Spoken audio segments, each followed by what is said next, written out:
a very active 24 hours in college football, and you know I'm going to talk about it.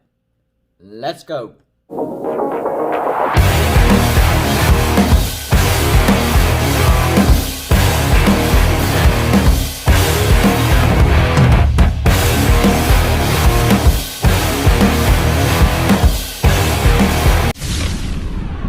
What's going on, everybody? It's me again, Golden Blue Dude, and if you haven't already, go ahead and hit the like and subscribe button. I do college football videos every single day, so whether you agree with me, want to talk trash with me, or talk trash to me, you're going to like this channel. A very active 24 hours in college football. A lot of different stuff going on. First, we're going to go to Columbia, South Carolina.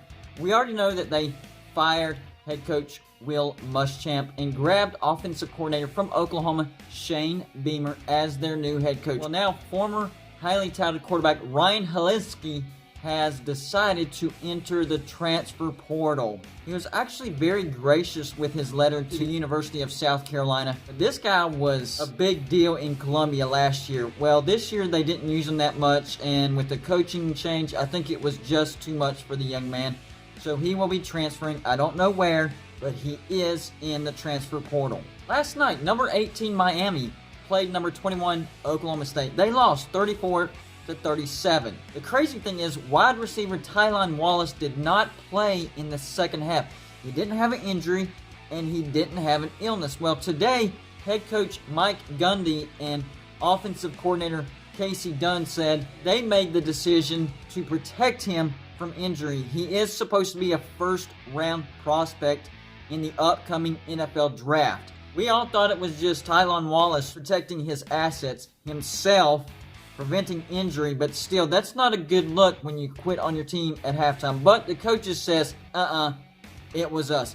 And, of course, I know I've already talked about it, all them flags, and they specifically picked on Miami's cornerback, Couch. He was flagged at least 4 times. One of them was a tip pass, one of them was uncatchable, yet another questionable call. They took over the show, and officials shouldn't do that. I like my idea where you give coaches 3 challenges per game for penalties. Even if they rarely use those challenges, at least the refs would know that, they better be on their A game. And if they do mess up, it can be corrected. And it needs to be done by a third party so that there's no favoritism showed for the refs. They have too much power. Today, we had the Duke's Mayo Bowl between Wake Forest and Wisconsin. Wisconsin wins 42-28, but they only had 266 offensive yards. Wake Forest had 518. The quarterback from Wisconsin, Graham Mertz, was 11 for 17 for 130 yards, 1 touchdown. The running back, not much better. 13 carries for 41 yards, 1 touchdown. Wake Forest was moving the ball. Sam Hartman, 20 for 37, 318 yards, 3 touchdowns, but wait for it, 4 interceptions.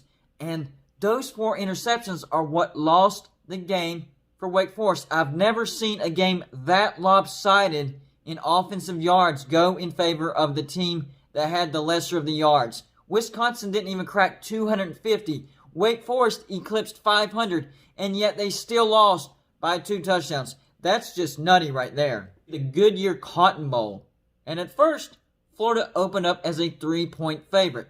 They do have quarterback Kyle Trask, 285 for 409, 4,125 yards, 43 touchdowns, and 5 interceptions. And they still have running back Dameon Pierce, 95 carries for 443 yards, 4.7 yards a carry, and 4 touchdowns. But they lost their 4 top pass catchers, including their standout tight end Kyle Pitts, but also wide receivers Tony, Grimes, and Copeland. They're all going to miss this game, so that's like 3/4 of Florida's offense. Is Kyle Trask a magician without his 4 best targets? We'll see. And how good will that running game be? Because we're forgetting, Oklahoma, not only do they have a top 20 offense, but they also have a top 20 defense. The number 18 offense and the number 19 defense. So this is not some high-scoring team that doesn't have a defense. Oklahoma has a defense. And what has this done? This has flipped the line drastically Florida opened up as a 3-point favorite. Now Oklahoma is an 8.5-point favorite. I think Oklahoma could end up destroying Florida because they're missing a ton of playmakers. It is what it is. We also found out that offensive coordinator Tony Elliott for Clemson will not be at the college football semifinal that Clemson is playing against Ohio State. They didn't say he actually had COVID, but it is related to COVID protocols. Then on top of that, I don't know if it's directly related, but it looks like it, the CFP announces potential makeup dates if the college football playoffs cannot be played on time due to teams not being able to play.